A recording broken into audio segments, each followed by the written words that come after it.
how dare they lodge a complaint against a game that is it's nothing like it. It has spheres, not balls.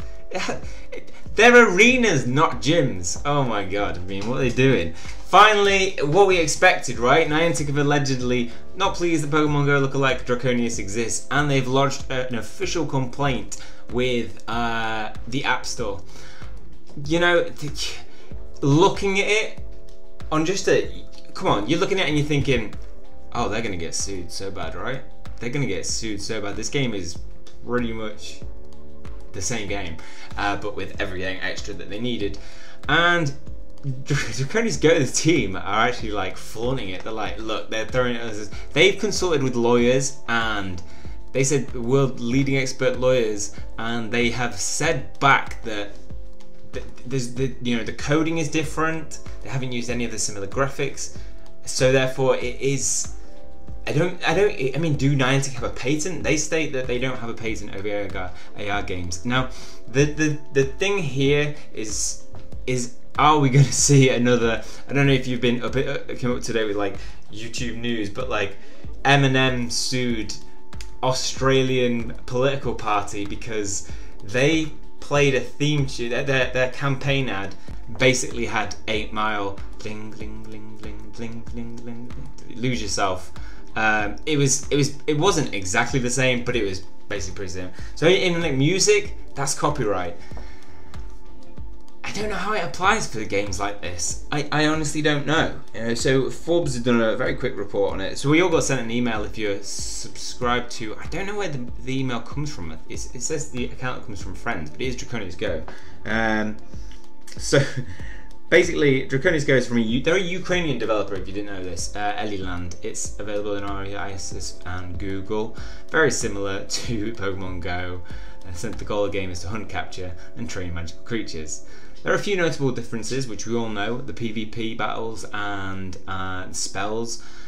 And artifacts, they make it. They're definitely different in terms of it's got more. Anyway, so we get to what the Draconius Go have said, Eliland. So we get to Andriy Semenyuk, founder and CEO of Eliland, sent this explanation via email. So I got the same one. We've received an ungrounded complaint from Niantic in the App Store. They think they violated their copyright. However, we didn't use their coding or graphics. Okay, so coding I think is really important when it comes to gaming. It's absolutely original. It ain't that original. The developers of Pokemon Go, of this popular Go game, seem to think that they own the exclusive rights for the whole AR genre. It's not like that. They believe that the market and players will only benefit from a healthy competition. In any market, any like business, banks, the first bank didn't hold a monopoly on banks, therefore like other banks can come in and do things. McDonald's don't own the right to making burgers. So in some sense I can see that argument. It's going to be interesting to see how this goes on. I hope it doesn't stand. I'm hoping it's not like the Eminem thing, which, by the way, Eminem sued them and he won. I think they already spent like $175,000, maybe more than that, maybe $675. Anyway, a lot of money. When we developed this in-game, we consulted with world-class lawyers, and they are 100% certain, so they are, that Niantic's claim is unjustified. Niantic's reaction shows that they consider us a serious rival, which, to be fair, they are, because they have actually taken Niantic's game and made it better. And why the hell? And this next bit just kind of justifies what makes me really, back them. Is that in just 1 year, their Ukrainian team has managed to do more than Niantic with all their billions of income, and they are proud of their results. Our graphic is unique and better quality than in any other AR games. Besides, our game offers a variety of game mechanics that were never used in other AR games. So. Think about all the money that went into Pokemon Go, 100 million downloads on the Android App Store alone, and think of how many people just bought some lucky eggs from time to time, and some people who spent heavily on the game. They made so much money. There is an argument that I think there is something within mobile gaming that they will not make mobile games as good. So companies like Nintendo that make games for consoles won't make them as good, because if they do, you know, if they bring out Pokemon Red on mobile game, it will then compete with their consoles, and then they will sell less consoles. I think there's the argument behind that, and that may justify why. You'd assume that Niantic would have made some big agreements in the start with Pokemon Go, the Pokemon company, sorry, in what they can do. So they would sell less games if they put it all on mobile potentially. So I can see why Niantic haven't potentially made the game as good as it could be, but who cares? I mean, Draconius Go now doesn't have any things to worry about in terms of, you know, Pokemon company and challenging consoles. Let's do this, man. Let's actually compete against consoles and make mobile gaming some of the, you know, for me, mobile gaming has so much potential, and AR. Anybody who's one of my subscribers who plays this game will know that an AR game is unlike any experience in any other mobile game. As good as mobile games, there's nothing more satisfying than going up to a space and going, "Ah, look, I've got something really unique from this," and it's like, it's just a wall.